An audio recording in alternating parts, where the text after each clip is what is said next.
Si chiama DOCFA. È una procedura da quel che ho capito è vigente da almeno 30 anni e prevede l'obbligo di comunicare al catasto la ristrutturazione di una casa. Detto questo, tutto quel fumo, dalle mie parti si dice fumeron, Veneto e Friuli, la tassa sulla casa, il superbonus, eccetera, eccetera, non aveva ragion d'essere. Noi per fortuna leggiamo il dottor Giuseppe Liturri, adesso c'è anche un suo giornale online, Autonews, poi lo leggiamo come anche ieri sulla Verità, su Star Mag, e devo dire che allora, intanto fatemi dare il bentornato e un ringrazio per essere qui a Giuseppe Liturri, che tra l'altro abbiamo in collegamento, Skype. E io poi lo ringrazio perché, il dottor Liturri è davvero fa un lavoro quello che si dovrebbe fare, no, fornisce, informazioni, quelle reali, quelle che si basano sui dati, quelle che si basano sulle regole, non opinioni. Noi certe volte anche su certi giornali, non voglio far nomi, sul Sole 24 Ore, tante volte sono più le opinioni che i fatti che emergono. E allora io gli do subito la parola perché poi c'è anche una sua, analisi sulla transizione 5.0 che sta preoccupando, moltissimo, anche Confindustria, anche Orsini si è espresso. Tanto c'è anche qui una considerazione molto logica di Giuseppe Liturri, cioè, tu vai a far dotare le aziende di strumentazioni tecnologiche nuove, nuovissime, quindi guadagnerai, magari risparmierai di energia il 10% al pezzo, ma queste strumentazioni che sono nuove, produrranno molto di più. E quindi, ehm quando vennero fuori le prime macchine a controllo numerico, io lavoravo in fabbrica, ma no, erano proprio le primissime ancora, qualcuno disse, che sarebbe stato più facile per noi operai lavorare, perché avremmo fatto lavorare la macchina. Sì, quelli che facevano funzionare la macchina a controllo numerico, ma gli altri, man mano han perso lavoro, tant'è che ci fu il fenomeno della delocalizzazione. Ecco, tanto per dire, quando ci raccontano certe storie bisogna essere un po' più razionali, come in questo caso il dottor Liturri. A lei la parola. Allora, partiamo da questa DOCFA e poi anche le sue considerazioni su quella che sarà quella che un tempo si chiamava finanziaria. Anche lì considerazioni molto logiche. Prego, dottor Liturri.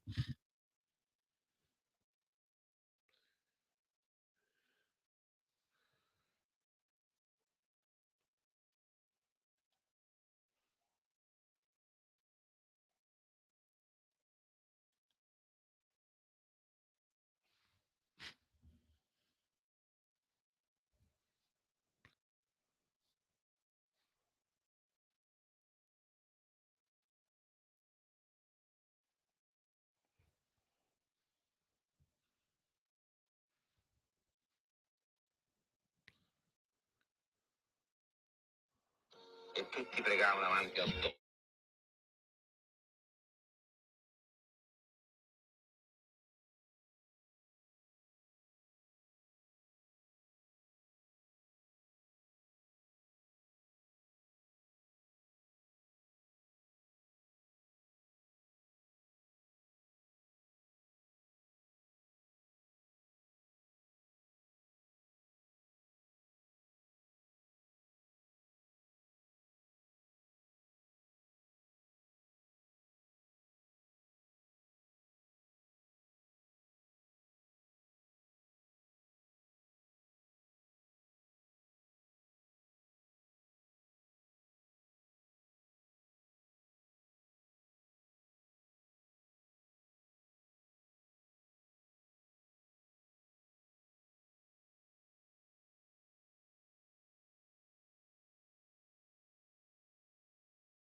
Certo.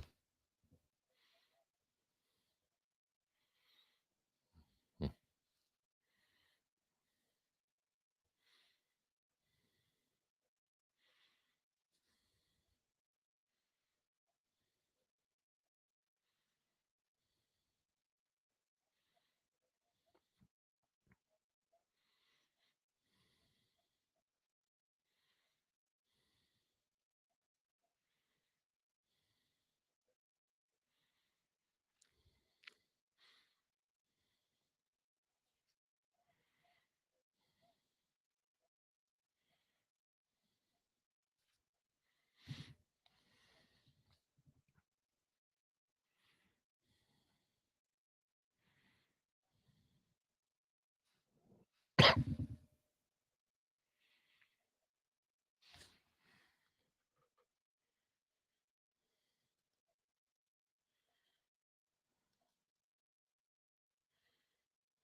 Questo è l'altro tema contraddittorio di cui leggiamo in questi giorni.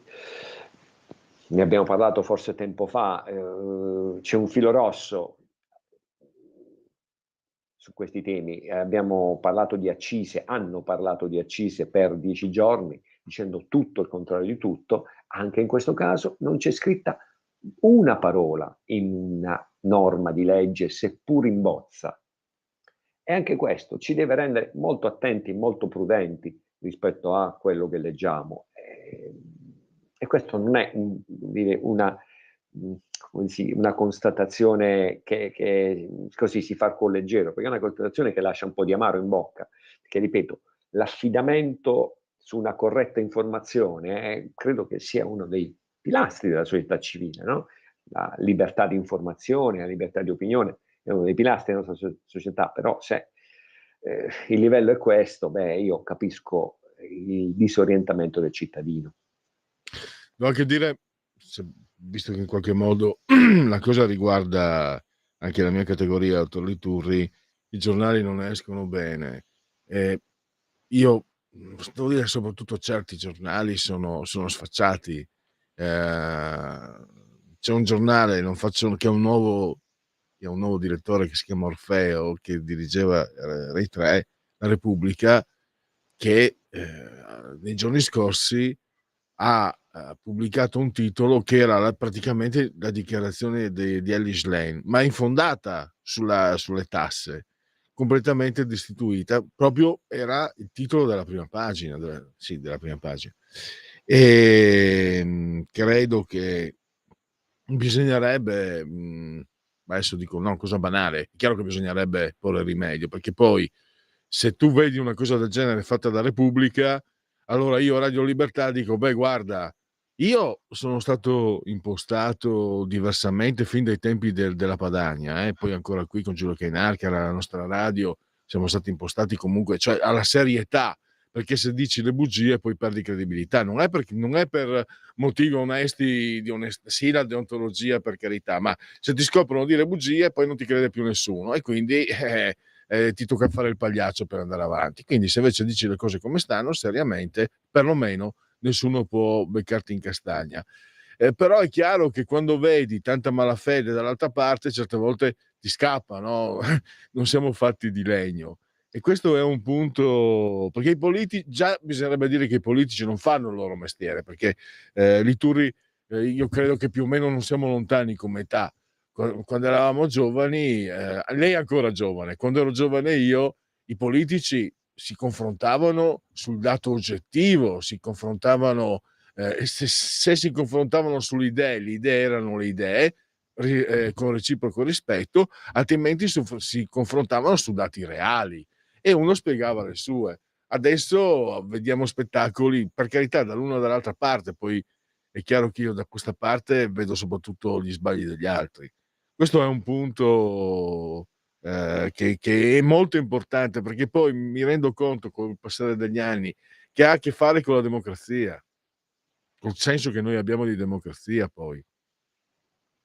Esatto, è un elemento costitutivo che tutti noi, a prescindere dalle nostre opinioni, vorremmo conservare, vorremmo anzi tenere sempre forte, sempre solido al centro della la vita civile.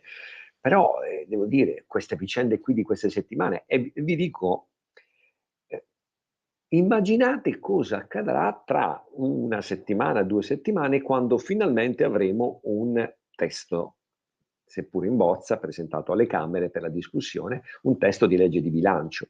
Lì, a quel punto, io lo so, sarà la caccia alla ciliegia migliore, cioè su un pacchetto di 150 commi che dispongono su, come sempre accade per la legge di bilancio, dispongono su tanti temi, ciascuno sceglierà la ciliegia più comoda e la prenderà e la commenterà avulsa da tutto il resto. Cioè io vi dico già l'argomento della prossima nostra conversazione, sarà quello di mettere un po' d'ordine in una sequenza che sarà numerosissima di disposizioni che vanno analizzate nel complesso. Non ha senso prendere le accise, poi prendere le pensioni, poi prendere qualsiasi il taglio ai ministeri, perché è nel complesso che tutte queste misure producono un saldo di bilancio, è l'impulso all'economia, è proprio quel saldo di bilancio.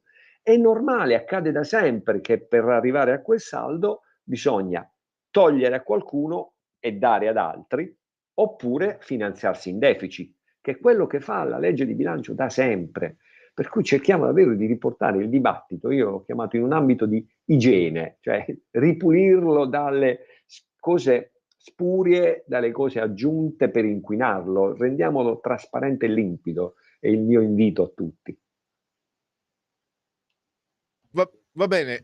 Allora, so che adesso lei purtroppo ha no, purtroppo per noi, dobbiamo chiudere qualche minuto prima con lei, ha degli impegni. Allora io ringrazio ancora Giuseppe Liturri, lo leggiamo sulla Verità, poi vi ho detto anche il suo nuovo, giornale online, Autonews, poi anche Star Mag.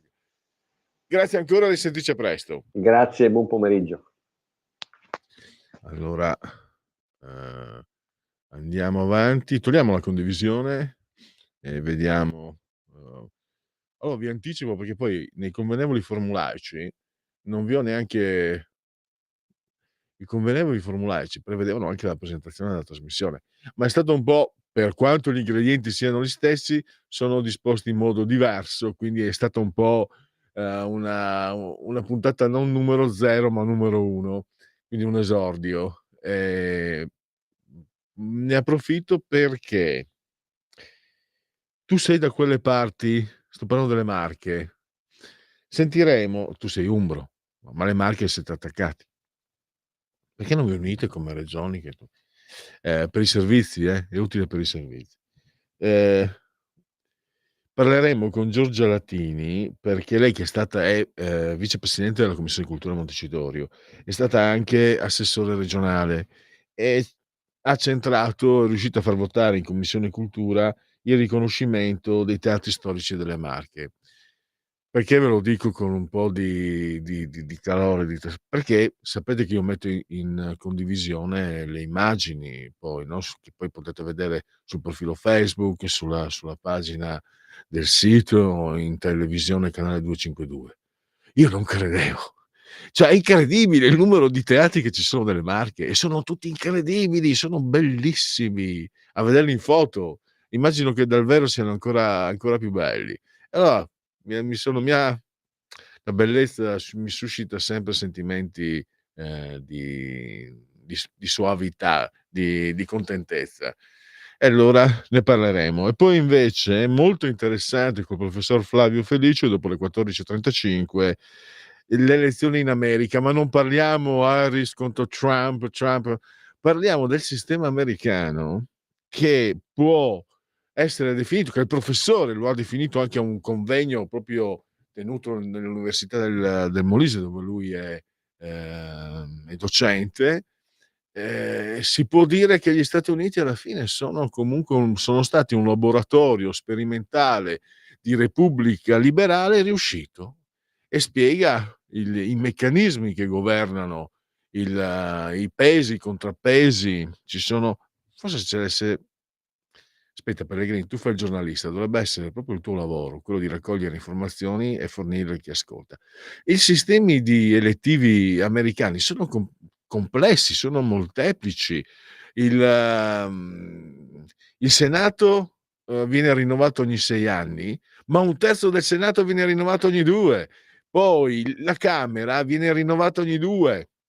I governatori, e guardate, ce l'ho qua, l'ho scritto perché il professore Flavio Felice, non io.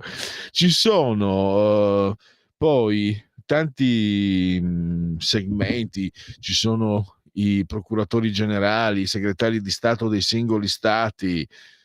Poi, importantissimo, dal punto di vista costituzionale si ragiona su 2 livelli, separati e distinti e di pari dignità, il livello statuale e il livello federale. E allora ecco che questo incrocio di reciproci controlli porta, bene o male, ha portato finora al funzionamento della democrazia liberale. Poi forse anche una democrazia liberale non è scevra dal rischio di ammalarsi, ma quello è un altro discorso. Noi parliamo dal punto di vista tecnico, col professore che insegna storia delle dottrine politiche, tra l'altro. Allora, intervallo. Sarà sempre il nostro Lorenzo il Magnifico a scegliervi la proposta musicale del momento. Stai ascoltando Radio Libertà, la tua voce libera, senza filtri né censura. La tua radio. Coming Soon Radio, quotidiano di informazione cinematografica. Tu mi hai sottovalutato. Nessuno sapeva che io esistevo! Non pensi che sia un po' troppo? Un po' troppo. Joker, Folia 2 al cinema. Officine Ubu presenta la poesia e i colori delle Langhe in un viaggio tra terra e famiglia. In ogni pietra, in ogni albero c'è qualcosa di te che anche quando non ci sarai più parlerà di te. Con Idali Turk, Umberto Orsini e Margherita Bui. Trifole, le radici dimenticate. Dal 17 ottobre al cinema.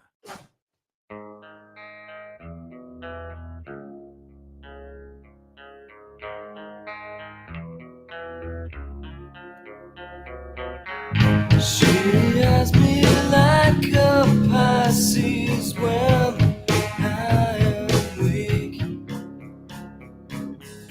I've been locked inside your heart-shaped box for weeks. I've been drawn into your magnet trap.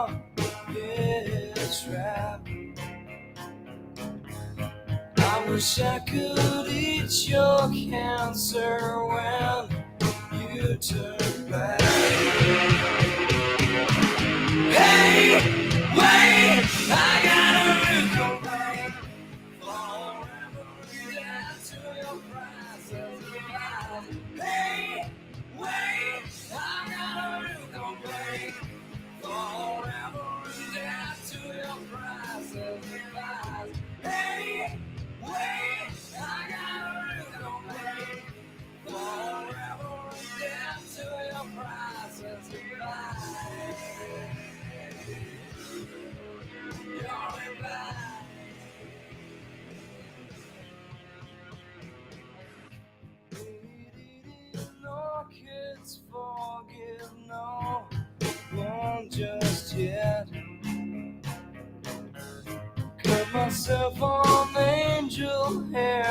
and baby's breath.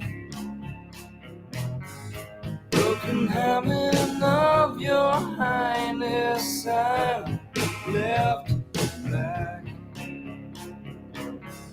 Throw down your umbilical noose so I can climb right back. Hey, wait, I got a new complaint. Forever is dead to your prices and lies. Hey, wait, I got a new complaint. Forever is dead to your prices and lies. Hey, wait, I got a new complaint. Forever is dead to your prices and lies. Your advice.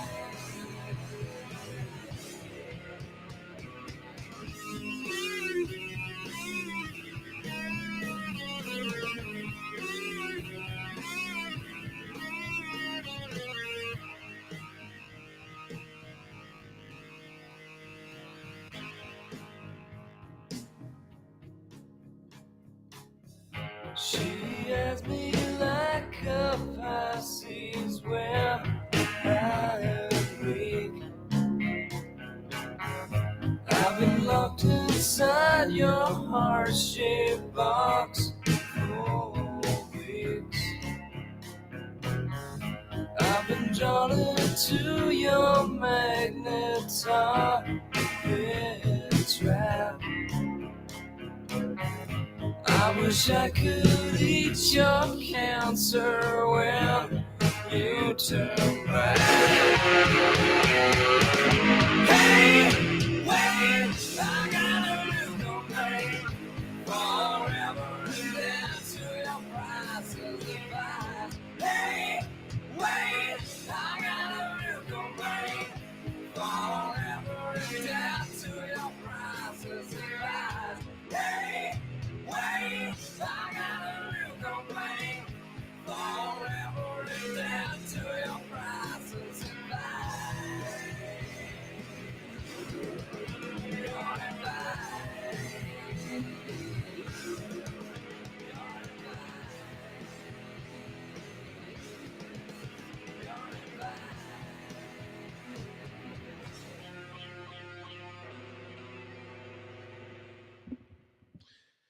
Kurt Cobain, i Nirvana. Lorenzo il Magnifico ha scelto come si deve. Allora, grazie Lorenzo, e noi proseguiamo con la rubrica Qui Parlamento. Tra poco dovremo raggiungere l'onorevole Giorgia Latini e parliamo dei teatri storici delle Marche. E come ho scritto anche in sede di presentazione, quella che poi pubblico su Facebook, il DNA di ogni leghista è la difesa e la valorizzazione del territorio, e quindi questo vale a qualunque latitudine, e quindi anche nelle Marche. Vedo che non risponde.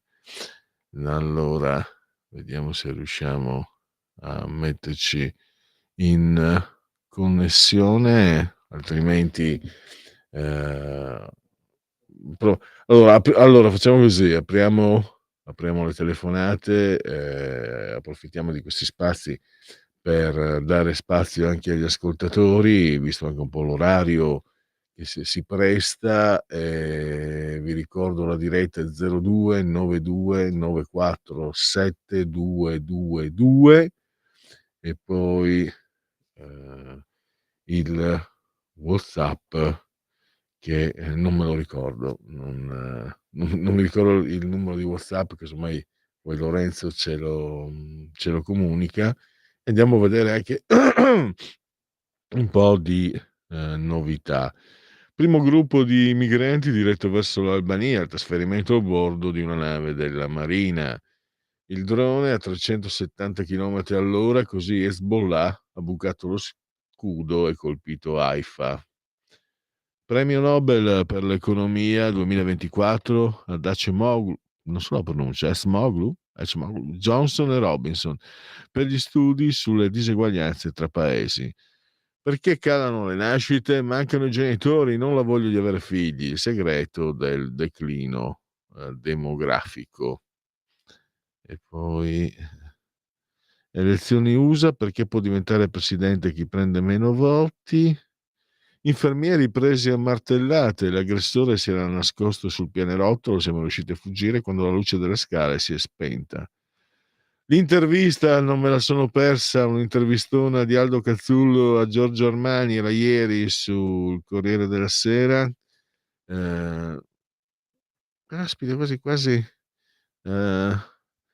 vorrei riprendere, perché noi non facciamo rassegna stampa più alla domenica.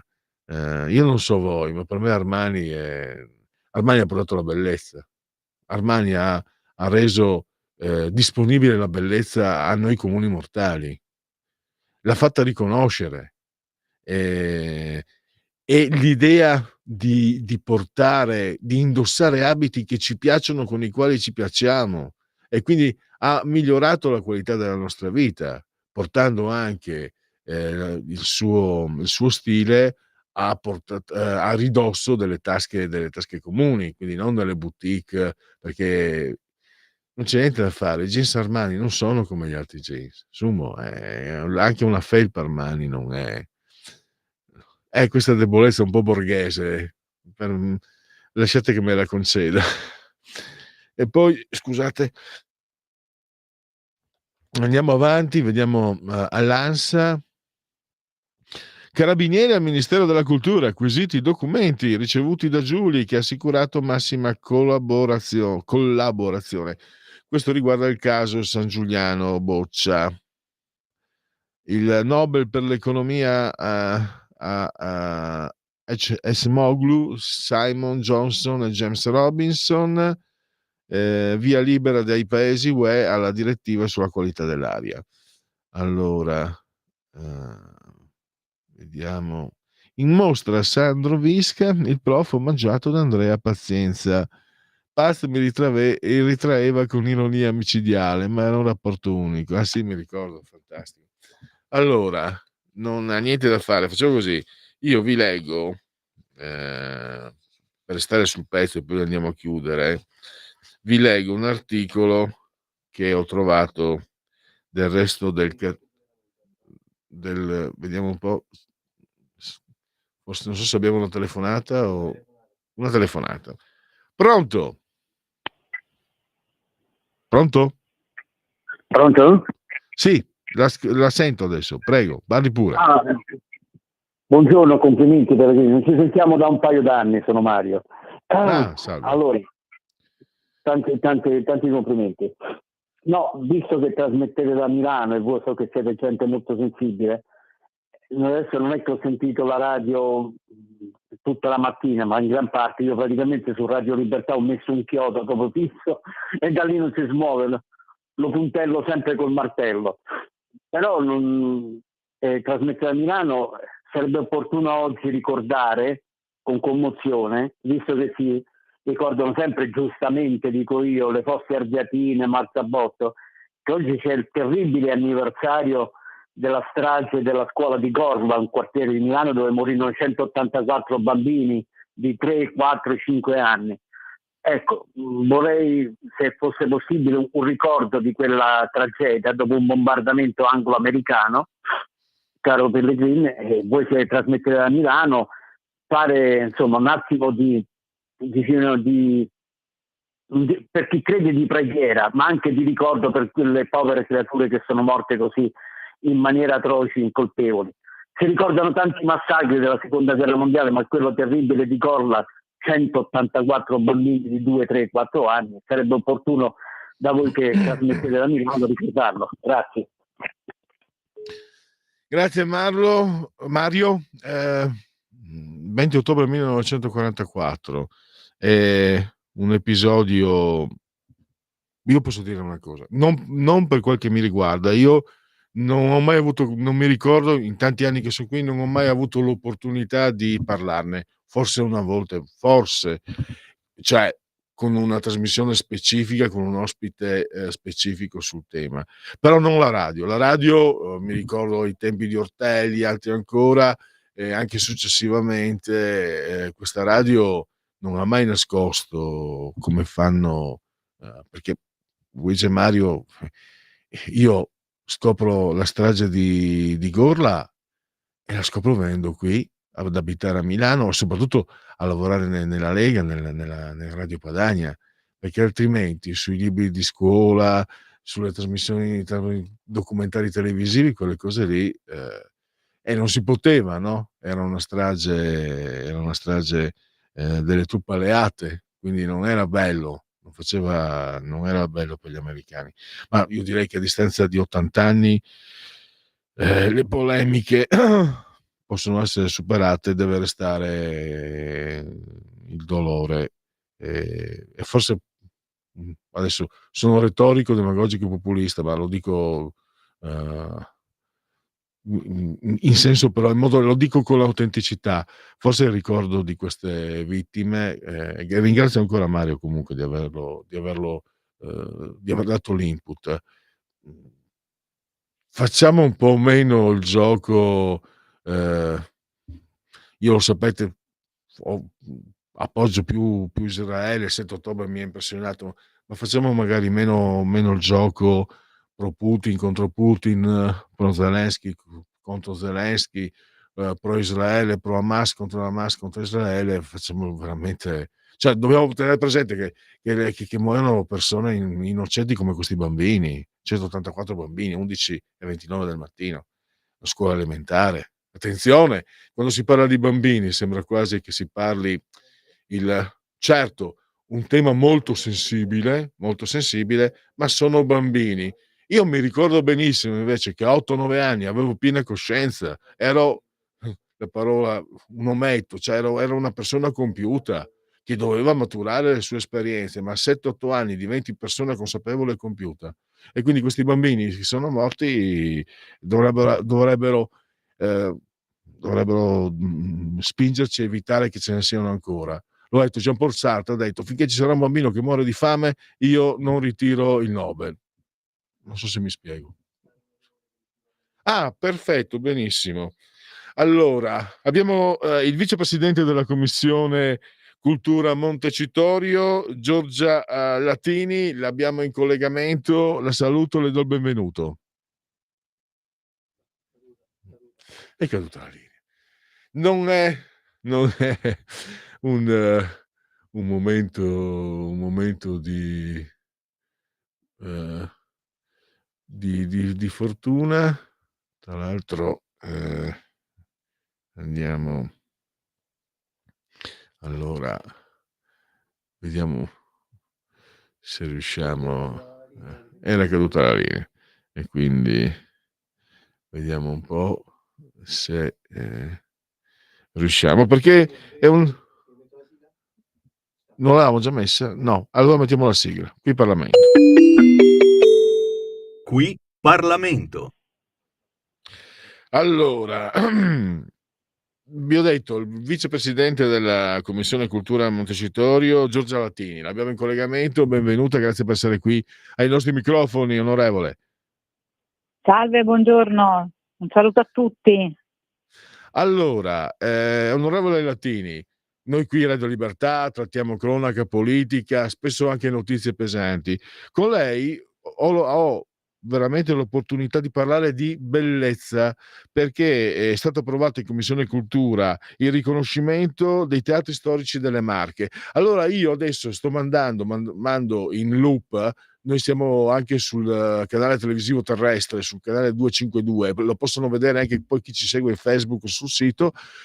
Grazie a questo argomento, sono andato a scaricare un po' di immagini e io francamente, a parte che purtroppo non ci sono ancora stato nelle Marche, è fantastico.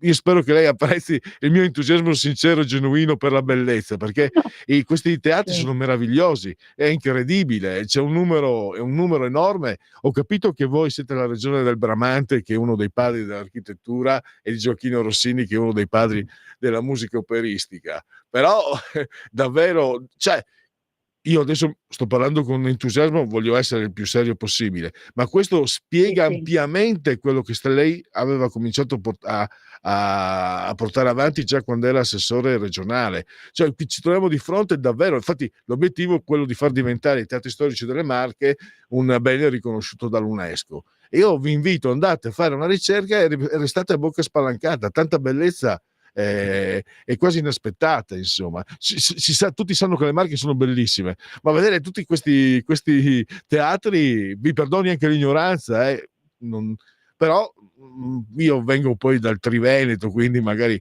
certe zone le conosco bene, le conosco meno Certo, bene, certo. sono rimasto a bocca spalancata. Complimenti, e complimenti anche perché lei sta ottenendo dei risultati importanti. Prego. Grazie, grazie. Sì, infatti magari la Regione Marche è una piccola regione e quindi anche forse ancora troppo poco nota da un punto di vista turistico, ma ecco, a livello culturale e a livello di bellezza, appunto, come dicevi tu, ce n'è veramente tantissima. E quindi ecco, abbiamo iniziato questo percorso proprio di rilancio del territorio attraverso, prima promuovendo i borghi, perché i borghi poi sono la colonna spinale un po' dell'Italia intera. Anche nelle Marche ce ne sono tantissimi bellissimi, ma la peculiarità di questo territorio è quella proprio che anche in ogni piccolo borgo ha il suo teatro storico all'italiana, quindi con i palchetti, con tutti i decori, dipinti straordinari. E quindi c'è stata sin dall'epoca antica una concentrazione di teatri incredibile rispetto al numero dei comuni e alla densità del numero degli abitanti, quindi ci sono più teatri che in tutta l'Italia meridionale, pensando, no, a questi parametri. E quindi ecco, da sempre c'è stato questo sovrannumero e da lì è partita questa idea proprio per far conoscere questa peculiarità, prima a livello, no, italiano e poi al mondo, perché poi la candidatura UNESCO riconosce questa peculiarità, questo unicum a livello mondiale. Quindi è iniziato questo dossier, la costruzione di questo dossier, che adesso poi è stato già depositato a Parigi. È entrato subito questa domanda quando ero assessore nella tentative list dell'UNESCO, che ha riconosciuto subito, ecco, la valenza di questa candidatura, però poi dopo, da riconoscere l'importanza, magari la valenza di questa candidatura fino al riconoscimento vero e proprio, insomma, devono passare un sacco di altri atti, sia pratici sia di approfondimento, e adesso siamo arrivati che il dossier è a Parigi e quindi siamo comunque un pezzo avanti, se così possiamo dire, e questa risoluzione che ho presentato in Commissione Cultura sta proprio a incitare il governo, ecco, a puntare l'attenzione su questa candidatura e proporla a livello nazionale, ma i presupposti ci sono, perché anche gli uffici dello stesso Ministero, che hanno lavorato insieme alla Regione Marche proprio per questa ricognizione storica riguardante appunto i teatri, che poi si è conclusa proprio con il completamento del dossier, ecco, sono anche loro, anche gli stessi uffici del Ministero, entusiasti e quindi io penso che ci siano buone possibilità, dopo che poi è stata, no, riconosciuto come bene immateriale anche la lirica, il canto lirico, no, italiano. Ecco, è bene insomma che si riconosca anche il patrimonio materiale, cioè ecco, i tanti teatri che magari hanno una concentrazione particolare nella piccola regione delle Marche. Quindi le Marche è conosciuta come regione dei 100 teatri, perché in passato addirittura ne aveva oltre 100, nel libro bianco ne sono indicate oltre 100 di teatri, che poi con il tempo magari, ecco, alcuni sono stati distrutti o da incendi o da terremoti, però ne rimangono ancora tantissimi, e quindi questa possibilità di questo riconoscimento è attuale e concreta. E quindi ecco, anche in Commissione insieme insomma alla maggioranza ci siamo espressi in tal senso proprio per andare verso questa direzione, che non è solamente un vanto marchigiano ma un vanto italiano, quindi un vanto nazionale. Poi se immaginiamo la ricaduta sul turismo, quanto può essere importante, visto che ormai da alcuni anni tutta l'Italia sta andando, mi sembra, per la maggiore sul fronte turistico. Volevo chiederle, adesso dopo il mio entusiasmo iniziale scendo sulla terra, sul piano politico, c'è come si muove la politica marchigiana e italiana per questa importante iniziativa? C'è qualcuno che mette i bastoni tra le ruote, oppure si spinge tutti nella stessa direzione? Glielo chiedo perché io vengo dal Friuli, ma lì vicino ci sono le colline del Prosecco e la regione Veneto è riuscita a farle riconoscere bene, riconosciuto dall'UNESCO, appunto. Sì. Per quello che ho seguito, lì la politica è riuscita a trovare abbastanza, è stata abbastanza, hanno spinto tutto, anche perché cioè, voglio dire, conviene a tutti, no? Un politico intelligente non dovrebbe mettersi di traverso, però si sa, non sempre i politici lo sono, e qualcuno, come si dice, pur di fare dispetto alla moglie, insomma, si autolesiona. Ecco, lì come stanno andando le cose? Intanto il risultato alla Camera, alla Commissione, mi sembra è un passaggio importante. Sì, è un passaggio importante, concreto, proprio ecco, per impegnare il governo in questa direzione in modo formale, che avevamo già visto il supporto in maniera informale e così insomma ecco, è stata sancita la formalità.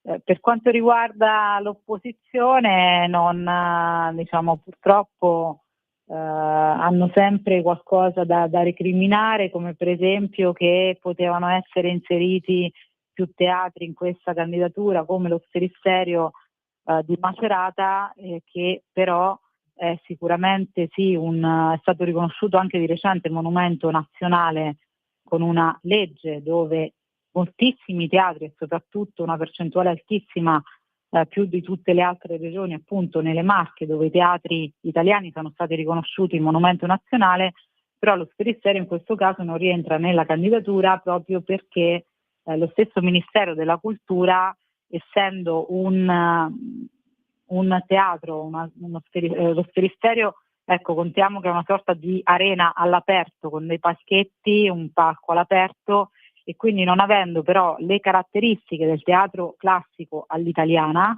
chiuso con palchetti, decori, stucchi e via dicendo, non è potuto rientrare per ragioni tecniche, e quindi attaccano su questa cosa, che però comunque ecco, non siamo noi a decidere da un punto di vista tecnico ciò che rientra e ciò che non rientra, ma poi dopo, una volta che la politica decide di impegnarsi, come in questo caso nella candidatura UNESCO della Regione Marche come Regione dei Teatri, poi ci sono gli uffici appunto tecnici che decidono quali sono i teatri che hanno tutte quelle caratteristiche idonee per poter presentare e rientrare nella candidatura stessa. Quindi ecco, sono sempre polemiche sterili di attacchi, no, su queste cose che ovviamente non possono essere decise da un punto di vista politico, ma poi dopo ecco, subentra anche la parte quella la parte tecnica, e quindi cercano di attaccarci sotto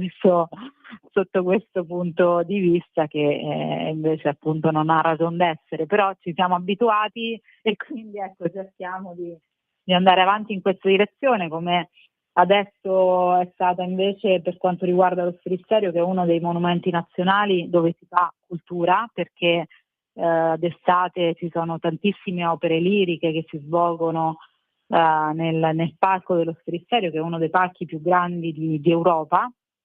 È stata riconosciuta, adesso approvata alla Camera una legge che invece dà un contributo strutturale proprio all'Arena Sferisterio, quindi all'associazione, proprio per garantire una qualità alta di spettacoli lirici, di un contributo di 400.000 euro strutturali ogni anno, e quindi questi sono i risultati da portare in evidenza e non, diciamo, focalizzarsi su critiche sterili. Però siccome, ecco, queste cose vengono fatte solamente quando c'è un'amministrazione di centrodestra, perché poi anche la richiesta che è venuta dal basso è arrivata, no, dal comune di Macerata, dove abbiamo poi un sindaco Parcaroli che è della Lega e anche presidente della provincia di Macerata, quindi anche lì sempre provincia della Lega.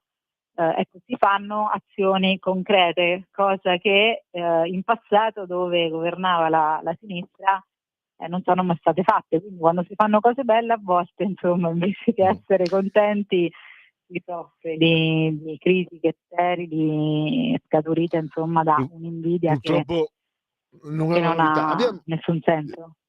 Onorevole, purtroppo abbiamo quasi esaurito lo spazio.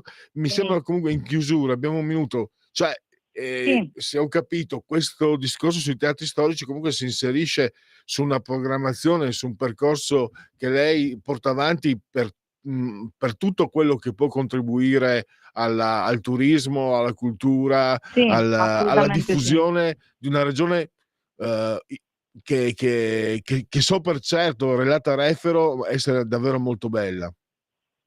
Sì, assolutamente sì, anche perché, ecco, creare questo circuito turistico basato sui teatri è fondamentale, è molto importante, anche perché poi va di pari passo anche alla legge regionale sui borghi, ma anche alle iniziative del PNRR, no, che finanziano i borghi storici, e quindi, ecco, è sicuramente una linea culturale, turistica, che può veramente portare tanto al territorio marchigiano, ma all'Italia intera.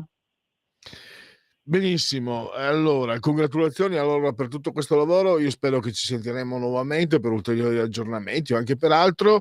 Grazie a Giorgia Latini, vicepresidente della Commissione Cultura Montecitorio, grazie e risentirci presto. Grazie, a presto, buon proseguimento, grazie.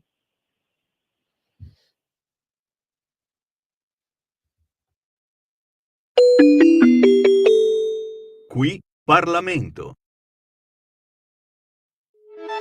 Stai ascoltando Radio Libertà, la tua voce libera, senza filtri né censure, la tua radio.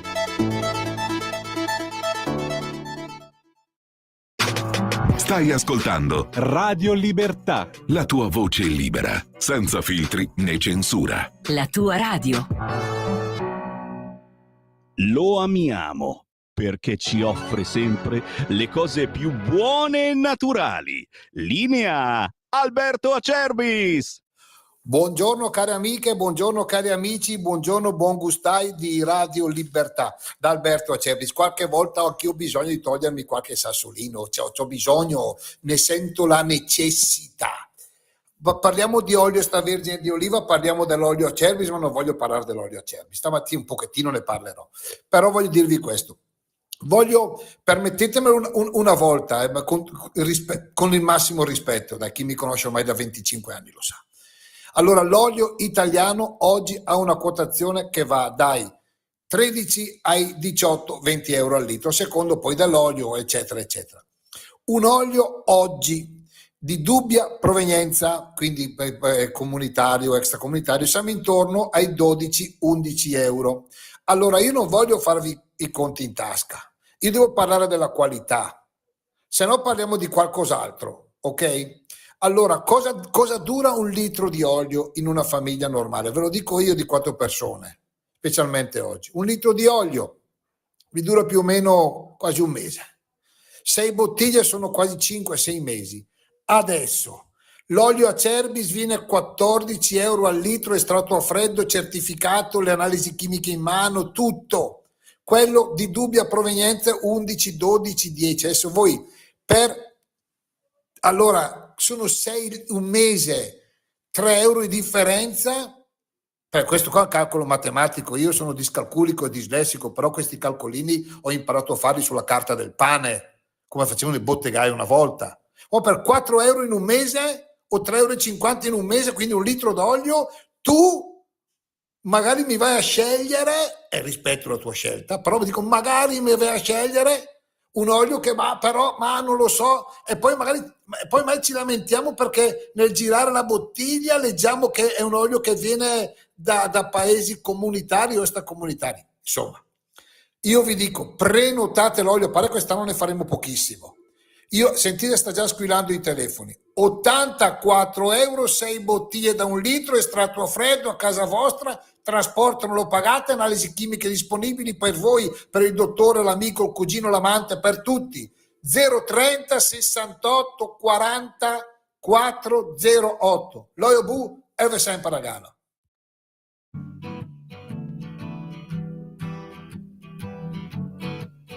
On the first part of the journey, I was looking at all the life. There were plants and birds and rocks and things. There were sands and hills and rain. The first thing I met was a fly with a buzz and the sky with no clouds. The heat was hot and the ground was dry, but the air was full of sound. I've been through the desert on a horse with no name. It felt good to be out of the rain. In the desert, you can't remember your name, because there ain't no one for to give you no pain. La, la, la, la, la, la, la, la, la.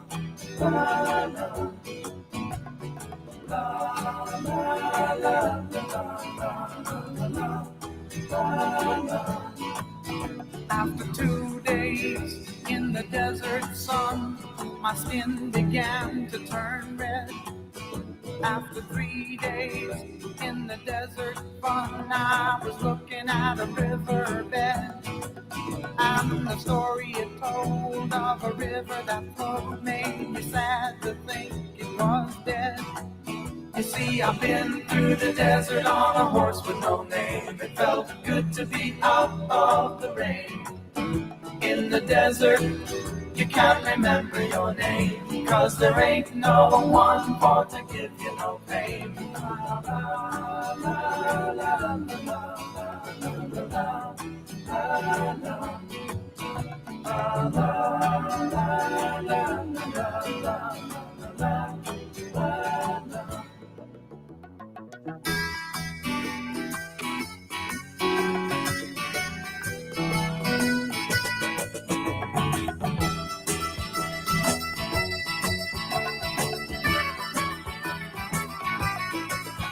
After 9 days, I let the horse run free, 'cause the desert had turned to sea.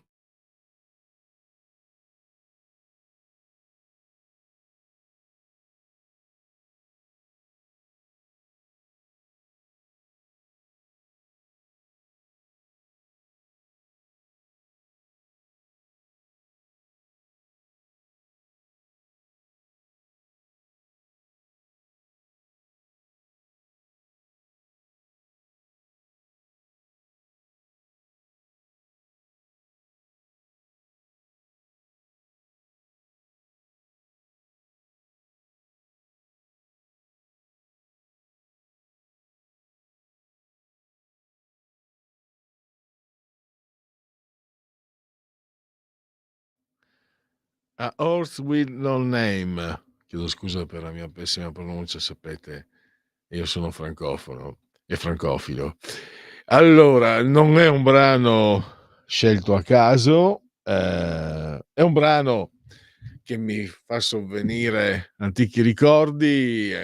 Tanti anni fa la mia compagna Donna Rossaglia la prendevo in giro per i suoi gusti un po' fricchettoni, e quando siamo andati a vivere insieme scopro che aveva questi vinili, compresi gli America. Ho detto vabbè, sono fricchettoni, però quel pezzo lì è bellissimo. Non c'era, se non sbaglio, il Horse with No Name non lo trovi nei 33, forse in una raccolta doppia, forse, però il brano resta bellissimo. Ma il brano degli America, ed è proprio dell'America che andiamo a parlare, perché l'America costituisce, si può dire, costituisca un esperimento di Stato liberale riuscito, di democrazia liberale, di repubblica liberale riuscita. E lo ha spiegato anche in un recente convegno il professor Flavio Felice, che ritorna ai nostri microfoni, docente di storia delle dottrine politiche. Lo abbiamo al telefono, lo saluto e lo ringrazio. Bentornato, prof. Salve, buongiorno, buon pomeriggio. Salve, saluto a tutti, grazie. Allora, io parto da quello che è un po' quasi una conclusione, perché che va spiegata. Ma allora era un esperimento quando nascono gli Stati Uniti, e si può dire però che è riuscito, e lei spiega bene perché è riuscito. C'è intanto l'idea di una politica che debba essere al servizio, c'è una Costituzione che lavora su due piani, statuale e federale, dove nessuno ha la prevalenza sull'altro, e anche mi sembra una politica che abbia concettualmente un'idea di servizio, di servizio anche nell'essere utile, mentre magari in Europa tante volte vediamo, lo dico io questo, non lo dice lei, ma io vedo che certe volte le ideologie, spesse volte forse l'ideologia prevale, prende il sopravvento, e si guarda un po' più, diciamo, a un contesto non materiale, non pratico, mentre negli Stati Uniti questo è stato. Allora, a lei la parola per spiegare perché è un esperimento riuscito lo Stato liberale americano. Sì, ha detto bene, è un esperimento, nel senso che non si tratta ovviamente di un progetto scritto sulla carta pensando che si realizzasse nel modo in cui poi si Gli Stati Uniti rappresentano un esperimento perché i padri fondatori, allorché iniziarono la rivoluzione americana, la rivoluzione di indipendenza, e scrissero quella bellissima carta che è appunto la dichiarazione di indipendenza, non avevano chiaro che cosa sarebbe accaduto e neppure quale sarebbe potuto diventare il modello istituzionale che poi è stato appunto la Repubblica Federale statunitense. Da questo punto di vista quindi è un esperimento. Ciò che richiedevano i padri fondatori, coloro che diedero inizio al processo di indipendenza, era la libertà da un atteggiamento vessatorio della madrepatria. Non avendo però un riferimento chiaro, non volendo replicare l'esperimento assolutistico che invece si andava diffondendo nel continente europeo, allora immaginarono di dissolvere la nozione di sovranità, cioè l'idea che non esista nessuno al di sopra del sovrano non poteva applicarsi nell'esperimento che stavano dando vita, proprio perché non volevano replicare il progetto assolutistico continentale. E allora ecco che come si fa a dissolvere la nozione di sovranità ammettendo che non esiste un sovrano, ma esistono diversi livelli decisionali, e i due livelli principali sono appunto, come diceva lei, quello dello Stato membro e quello appunto dello Stato federale. Quindi questo diciamo che è una prima consapevolezza che assunsero i padri fondatori, ma ripeto, non perché avessero in mente il progetto realizzato, ma semplicemente perché per tentativi ed errori vollero realizzare qualcosa di originale, qualcosa di nuovo che non fosse preda dell'assolutismo che invece era così popolare in Europa in quegli anni. Questo è un primo livello, quindi come costruiamo questo sistema istituzionale? Attraverso una rete, una serie di checks and balances, cioè di pesi e contrappesi che non diano a nessuno la pretesa di dominare sugli altri, quindi non il potere, perché il potere è giusto che ci sia ed è normale che ci sia, e quanto di più possiamo dire spontaneo, ma il dominio no, ecco. La grande rivoluzione dal punto di vista della teoria politica che è stata stata dalla rivoluzione americana e da quell'esperimento è esattamente questo, che la distinzione tra potere e dominio. Ora questo significa che è riuscito come esperimento? Beh, sulla carta sì, perché in effetti quella è una Costituzione che ha ancora una sua forza ed è ancora guardata come, possiamo dire, come stella polare per tutti coloro che amano e aspirano ad una democrazia liberale. Poi questa democrazia liberale statunitense è compiuta? No, perché le democrazie liberali non sono mai compiute, e il pretesto del convegno, appunto, nel quale io ho fatto questo intervento, che poi è stato pubblicato, è proprio questo, cioè ragionare sulle prossime elezioni americane e capire se quell'esperimento democratico liberale che è riuscito, perché sulla carta è riuscito, è in pericolo oggi con le prossime, potrebbe essere messo in pericolo dalle prossime elezioni presidenziali, ovvero un sistema messo in sicurezza per sempre. Ecco, io ritengo che non esistano sistemi politici messi in sicurezza una volta per tutte, dunque come tutti anche il modello americano deve essere manutenuto, deve essere protetto, deve essere appunto tenuto solo.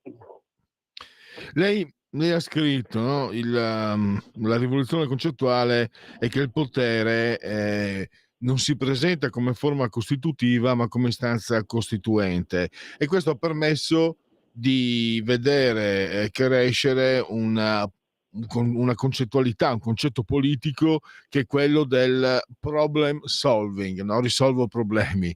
Mi viene in mente anche Mr. Wolf, ma io sono un cinefilo, però questo è il senso proprio pragmatico, mi viene da dire anche molto anglosassone, se devo essere sincero, ed è alla fine, dobbiamo dirlo, gli Stati Uniti hanno conosciuto complessivamente una posizione di forza e di egemonia che può piacere o meno, ma reale, grazie anche alle loro capacità, che la politica evidentemente non ha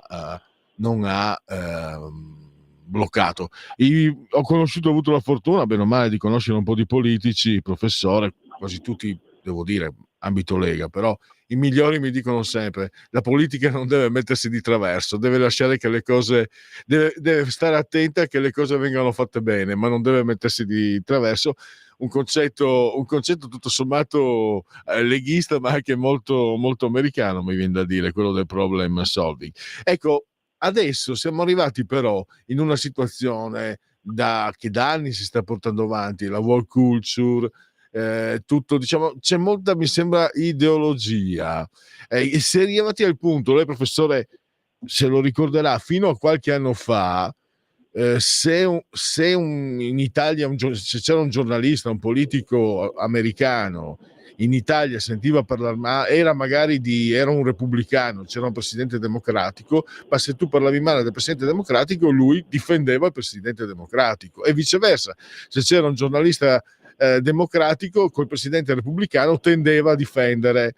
Adesso invece abbiamo visto anche i divi del cinema, eccetera, insultano, l'hanno fatto con Bush, l'hanno fatto poi a ranghi invertiti forse anche con lo stesso Obama, l'hanno fatto moltissimo con Trump.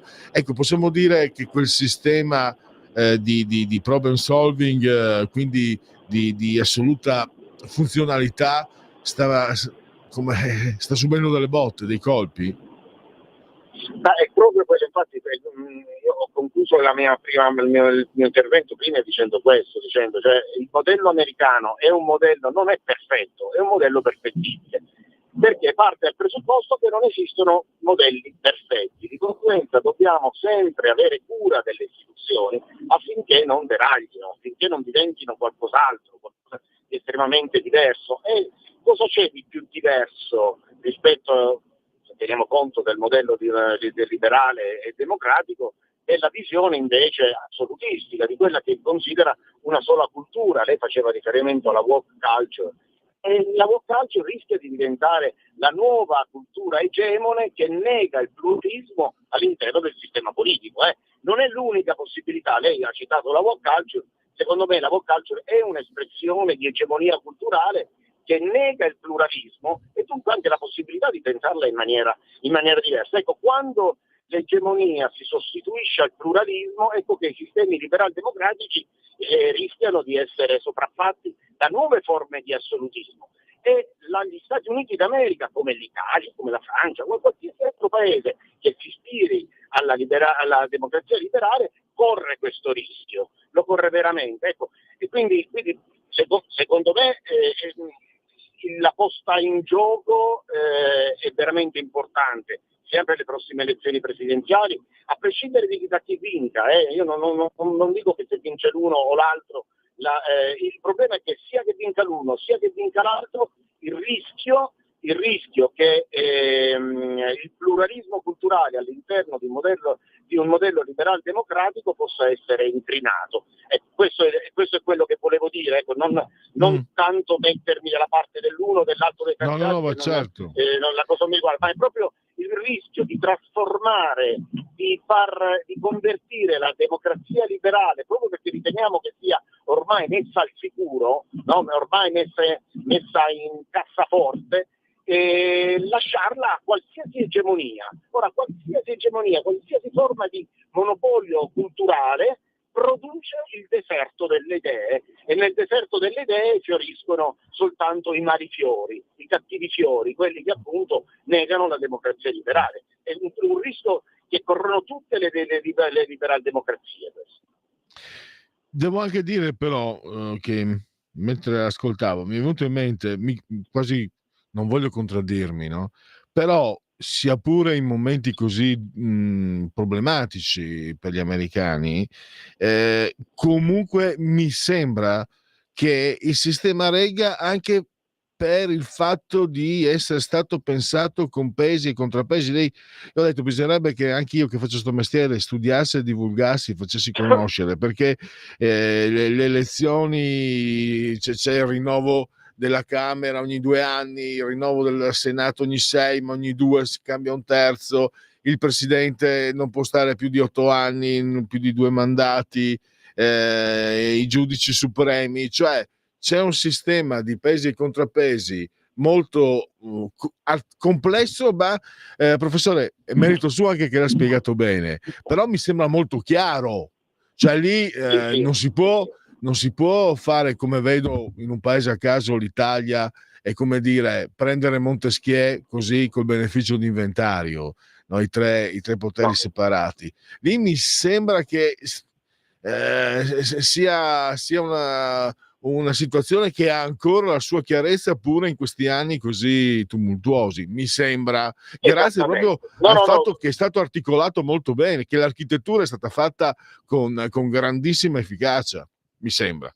Sì, ma infatti è proprio questo che diciamo che potremmo dire che la democrazia, il modello democratico statunitense gode di maggiore salute proprio perché è stato pensato in questo modo, cioè pensato come se nessuno si potesse fidare completamente degli altri. Cioè allora, diciamo che una frase può racchiudere il senso di questo modello costituzionale: io non mi fido ma mi affido. Io non mi fido di te in maniera totale, ma mi devo affidare a te, dunque pongo in essere tutti quegli accorgimenti istituzionali che, pur non fidandomi di te ma dovendomi affidare, io ti possa controllare. E quindi quei sistemi elettorali differenti l'uno dall'altro, le nomine le nomine appunto scaglionate nel tempo, le scadenze elettorali così scaglionate, ecco, tutto la funzione di rendere affidabile anche un presidente eventualmente di cui io non mi possa fidare. Ecco, non so se è chiaro quello che voglio dire, renderlo affidabile pur non potendomi fidare. Questo è il segreto del modello istituzionale statunitense e possiamo dire del modello liberal democratico nella sua purezza. Poi nella concretezza le cose sono molto più complesse, chiaramente. Ecco, poi lei ha riferito anche il pensiero di Karl Popper, che è molto realistico, secondo me evitiamo utopie, no? Quando dice preoccupiamoci che la politica faccia meno danni possibile, e affinché non faccia meno danni possibile, bisogna capire che ciò che riguarda tutti, da tutti deve essere approvato, e quindi da qui poi si arriva al no taxation without representation. Anche questo è un altro punto che è determinante. Non so se noi, per esempio, professore, mi sembra che noi nel sistema italiano questo concetto fatichiamo. Si arriva alla separazione dei poteri, si arriva, voglio dire anche io, no? Io comune cittadino, non parlo di studiosi, eccetera, io comune cittadino ci arrivo bene o male, però no taxation without representation, che era un motto che andava moltissimo nella Lega della metà anni 90, me lo ricordo. Però certo, lo sciopero fiscale, mi ricordo benissimo. È un concetto che però che non appartiene alla nostra cultura, è stato portato dalla Lega, indotto un po' anche dal modello americano, perché si studiava anche il modello americano, mi ricordo, come riferimento liberale. Sì. Prego. No, questa idea appunto del no taxation without representation, in realtà io l'ho utilizzato proprio per questo, perché spesso in una forma abbastanza retorica siamo soliti dire che la democrazia richiede la partecipazione, e chi può negarlo? Ma chi lo può negare?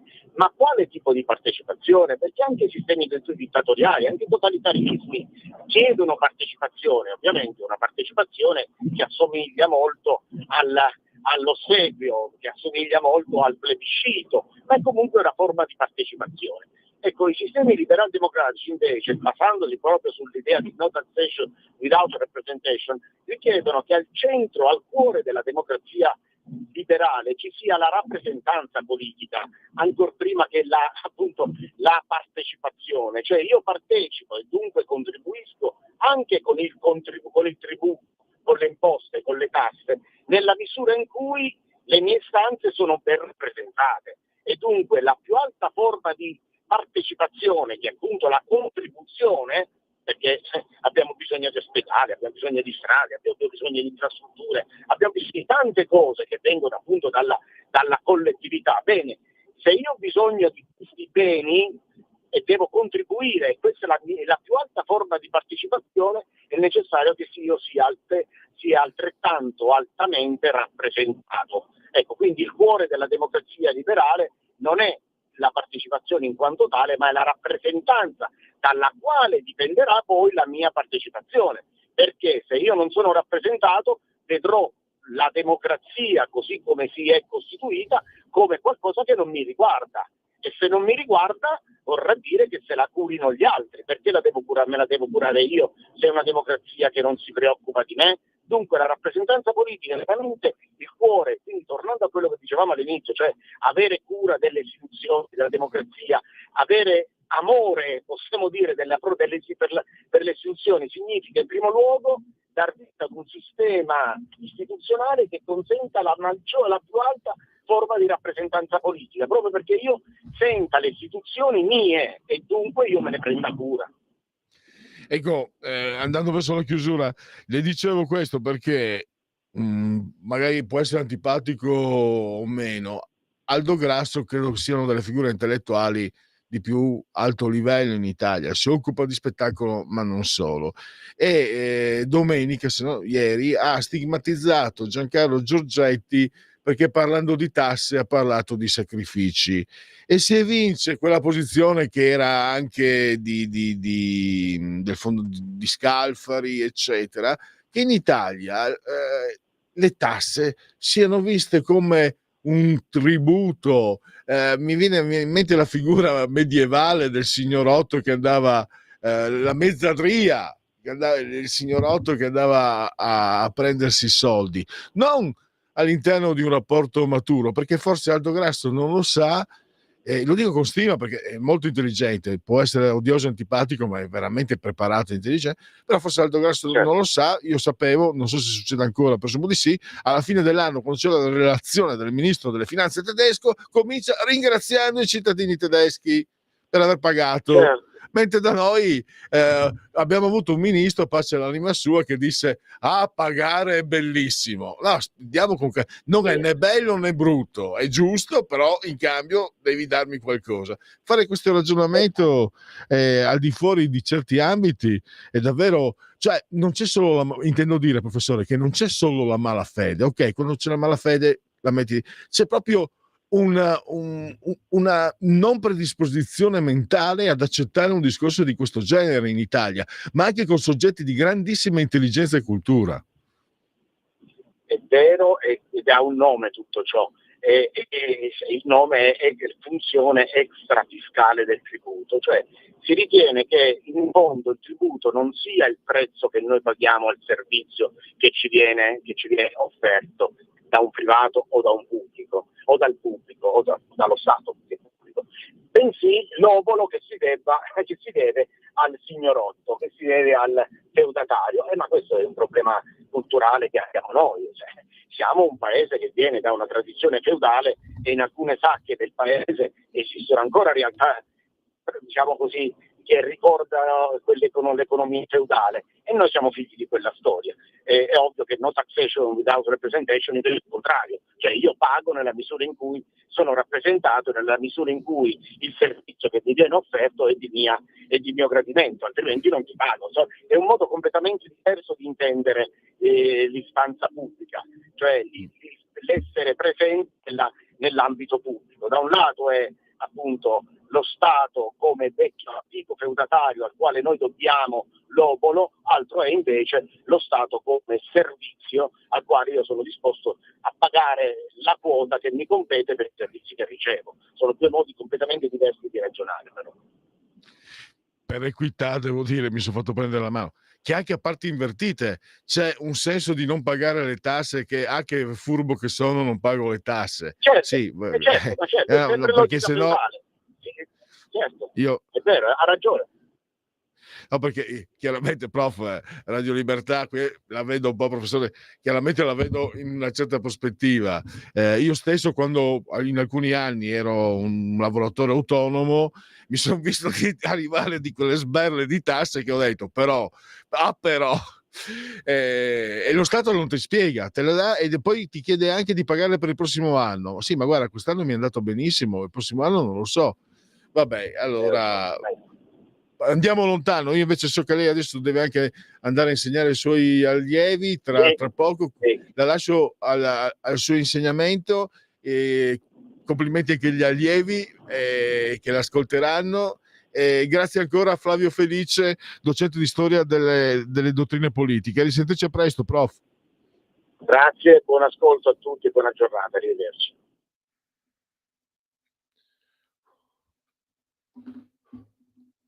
Che fa di? Avete ascoltato Oltre la pagina.